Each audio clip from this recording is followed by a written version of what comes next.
When I first played The Sims, I could not believe my eyes. What do you mean you can simulate life on the computer? I'm still recovering from the fact I have a mobile phone.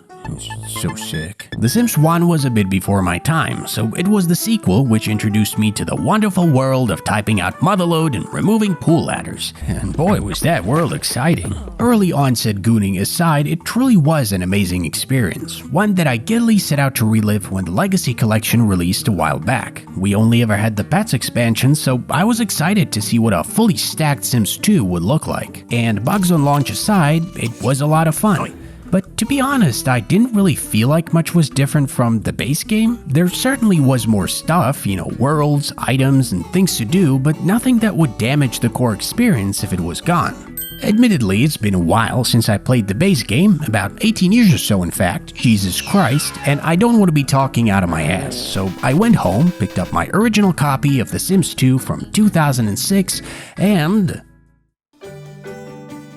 it's like I never left. I did have to fiddle with the game a bit to get it running on Windows 10, but other than that, this is the raw, unadulterated Sims 2 in all its glory. EA Games. Challenge everything. Man, this is like seeing that one friend from class who used to be kinda cool, but now he's grown into an actual demon. Before we even get into the game, I want to talk about the UI and the overall art style of Les Sims 2. But before that, a quick word from today's sponsor, moms. What would the world be without them? Mother's Day is around the corner, and what better way to treat your mom than letting her relax with some music, a podcast, or a call with a friend, all thanks to earbuds from today's sponsor, Raycon. Raycon's everyday earbuds are the ideal gift for just about anyone, including your mom. Whether she's chilling at home or up and about, Raycons will provide a comfortable and snug fit thanks to the many gel tips included. And with active noise cancelling, your mom no longer has to endure the auditory commotion plaguing her daily commute. In addition, the everyday earbuds feature wireless charging and a 32-hour battery life with only a 10-minute quick charge yielding 90 minutes of playtime, so you or your mom can resume your tunes ASAP. Last but not least, you can adorn your earbuds with a variety of protective cases. My favorite is the Sunset colorway. Reminds me of a delicious mango drink. So treat your mom, yourself, or anyone you fancy to a pair of the everyday earbuds. Go to buyraycon.com/Corax to get 20% off site-wide. Brought to you by Raycon. Thanks for checking Raycon out. It supports the channel, and hey, if mom's not a fan, Raycon offers 30-day guarantee returns, no questions asked. Thank you to Raycon for sponsoring this video, and let's get back to it. I love how this game presents itself. The UI is so recognizable, and I appreciate the smaller details like how it uses varying finishes on buttons and elements to funnel your attention. I know that's hardly something The Sims 2 invented, but it still balances style and readability extremely well. Although I may be a bit biased. Right off the bat, Sims 2 has this almost mockingly hopeful, exciting feeling to it, in no small part due to the incredible music. The aerial shots of the neighborhoods give an impression of a TV show or a sitcom intro, which seems even more intentional considering the little story snippets you get upon entering a world or picking a pre-made household. Now, I want to spend a bit more time on the stories, because it's one of the more unique things about this game, and it's interesting to see what they managed to do with, at the time, a fairly limited framework. You've got all these families that have history, all sorts of immoral relations happening. There's people disappearing, people having dark secrets. Upon closer inspection, obviously, the inner lives of those Sims hardly amount to that sort of intricacy. It's nothing more than flavor text in most cases, but for a younger player, and I know I keep mentioning this in like every video, it gets the imagination going. Usually at this point, I would create my ugly little creature, but it's been a hot minute since I played a pre-made household, so that's what I did. I like how all these essentially act as little tutorial scenarios that you can freely jump in and out of and make them interplay with each other. You got families of different sizes, varying aspirations and relationships, as well as financial situations, so you can hop in at any time and start playing God in their insignificant little lives. I know Don here is a well-established figure in the Sims lore, but I love how this guy's goal in life is just to be an absolute man. Imagine sitting in a class and the teacher is asking everyone what they want to be when they grow up. And it's like, I want to be a doctor, I want to be a firefighter. And then it's to Dawn and he's like, I want to cheat on my fiance with 2 other women. Also, they're sisters. Anyway, things got a little too wild for YouTube with Dawn, so now's the perfect time to finally bring new life into this world. Creating a sim is one of the few things that I feel like has mostly improved with every iteration. There are features like the stylus in Sims 3 that were missing in the follow-up, which sucked, but as far as the physical appearance of your sim is concerned, Sims 2 still had ways to go before people could, really unleash their creativity. Now, what are we gonna call this boy? What was I into in 2006?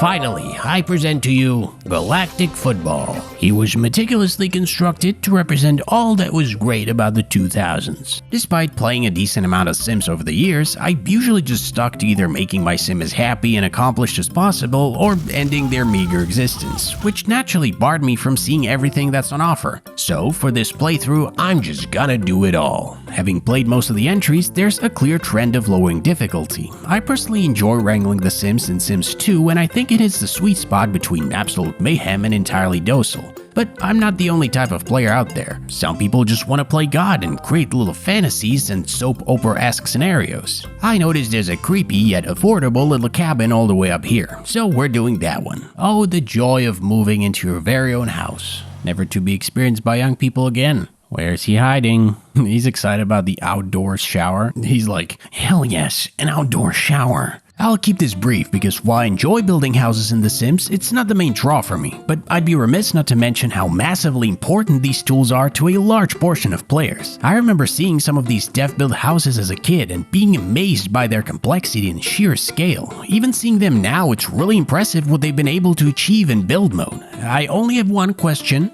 Where's the sledgehammer? Yeah, I know it comes in all the following packs, but come on, this is a major oversight. I don't want to click my way to each tool category. You use a sledgehammer to take down a wall, not reverse wall magic, courtesy the control button. Alright, well, the house is done, but we have $9, so we gotta find a job. We are men of science, of course. Hey, no rushing, alright? It's juice time. Damn, I wish I could talk to that hot babe right now, but I have to go to work. Oh, here comes the welcome wagon. This is like bugs down there. Alright, he is back from work, but he's really low in social. And so Galactic has set out to bother service workers and, I think that's a teenager. But he did cook them hot dogs later as a friendly gesture, which, you know, that's nice. And after a hard day's work, he even got a TV for himself. Stop changing it. You're supposed to be learning about cooking. Finally, he's watching the damn TV. Wasn't so bad now, was it? Now he's better at cooking. Are you f***ing kidding me? How is it even possible to burn mac and cheese? Stop staring at me like a dog. We're not eating the burnt macaroni, okay? He's losing his mind, Jesus. Hello there. It's nice to finally meet you. Things were going great. They were talking, hitting it off, hitting each other, but soon it was time for Galactic to go on yet another adventure in the park, and cook some hot dogs. And on that fateful evening, he would meet his worst enemy. Oh, he stinks real bad. Not only was he hogging the swing, but the babe as well. It was Don Lothario, asshole. Despite getting on the swing, Galactic's fragrant company was not exactly appreciated, and so it was time to head home. Work was going swimmingly. Galactic even brought a new friend. So far, not doing so great. Hey, I'm sorry, babe. I guess we don't need to talk about hentai. This is like his signature move is to punch the ladies. After that, Galactic made way too many Pop-Tarts and got real fat. He met some new people who were thrilled to be in his company, and he continued to develop his beautiful brain. Alright, we're finally moving somewhere. And all his ass cares about is the burgers. Oh, it's happening. TV's just on full blast in the background. Babe. You don't plan on eating that rotten hamburger, do you? And so things continued on their merry way. Galactic was thriving. He even decided to pick up the arts. Jesus Christ, what is he doing here?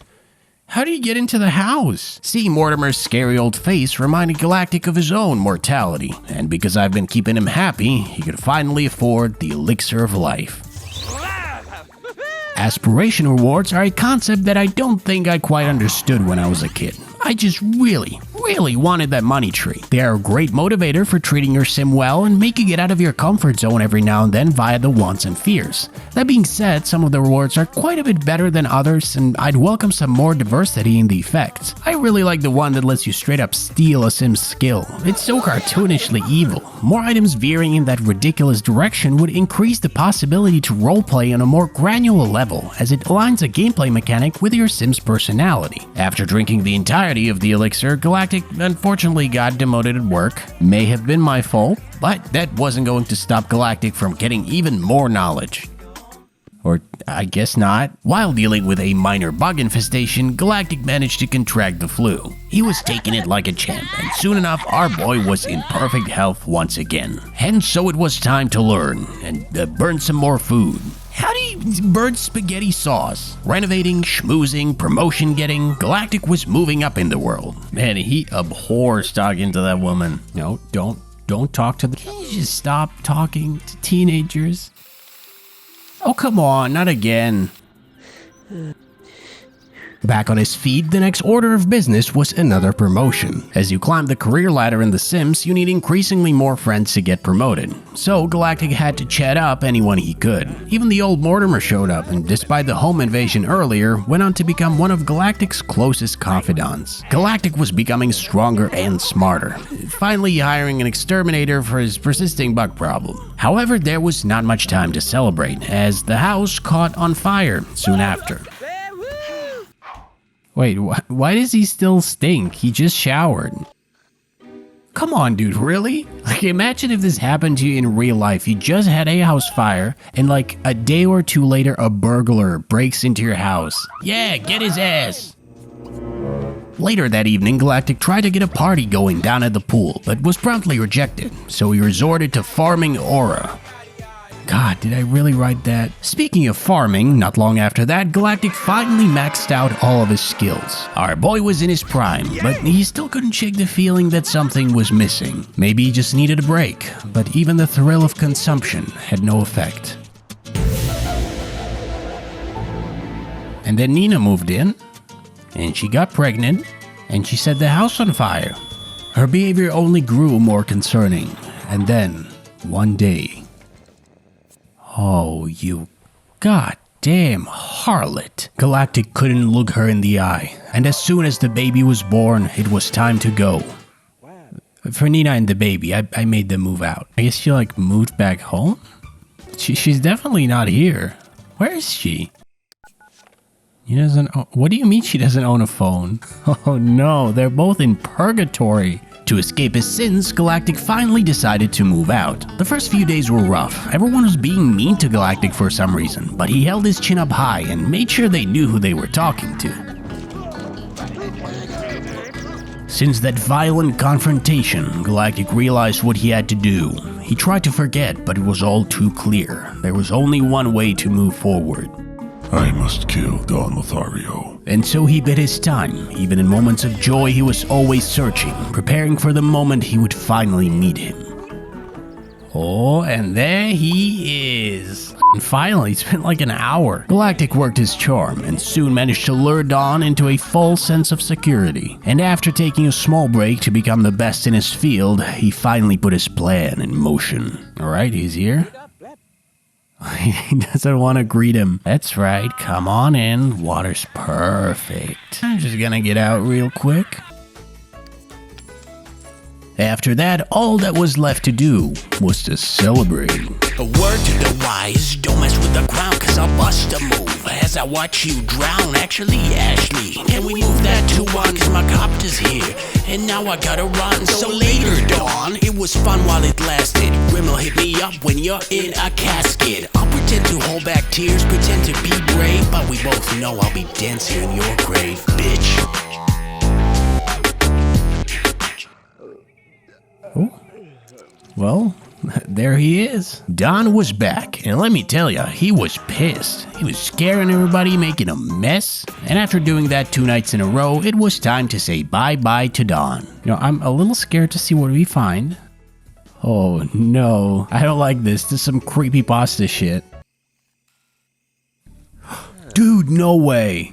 There's like a single-digit % chance this will happen. In the other expansions, it's a lot easier, I think, but with vanilla, it's really hard to do, so we're insanely lucky that we got it.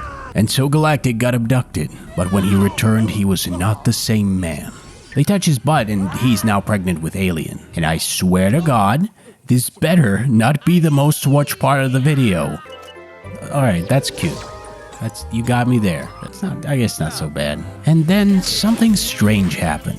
All of a sudden, Galactic felt a deep bond with this thing that just came out of his ass. He wanted to protect it, to make it happy, and the little green lass grew. Before he knew it, she was taking her first steps and doing the other stuff too. And then one day, little Totally Spies was no longer little, and she started speaking and painting and going to school. And while Galactic still kept his well-paying job and he occasionally busted it down, he was finally content. Turns out he didn't need to kill Dawn or banish Nina. All this time, the one thing he truly needed was someone to care for. Hey, is that it? What about the other baby? Hey, I don't remember asking you a question. So, my goal for this video was to see if The Sims 2 holds up without any expansions, and I suppose my answer is yes, but it also kinda doesn't matter. I could argue there are things that the game would be better off for including, most of them I didn't even mention, like cars for example, but I realized what I really wanted to find out was what lies at the core of The Sims 2. Each game in the series is a little different in the way it goes about its core mechanics, and it's those little details and dare I say the vibe that I wanted to experience again. Just as I did 18 years ago. In a perfect world, there would be no expansions, just the full game with everything included. But as a wise man once said, this is not a perfect world. EA is not going anywhere. Hell, The Sims 4 doesn't seem to be going anywhere either, and the way they release content for The Sims is definitely not changing anytime soon. One thing I know for certain is that I had a blast with The Sims 2. This video was a joy to make, and I would love to continue this series with Sims 3. So please, do let me know in the comments if that's something you want to see. That's it, thanks for watching, here are some more videos, and I'll see you at the next one.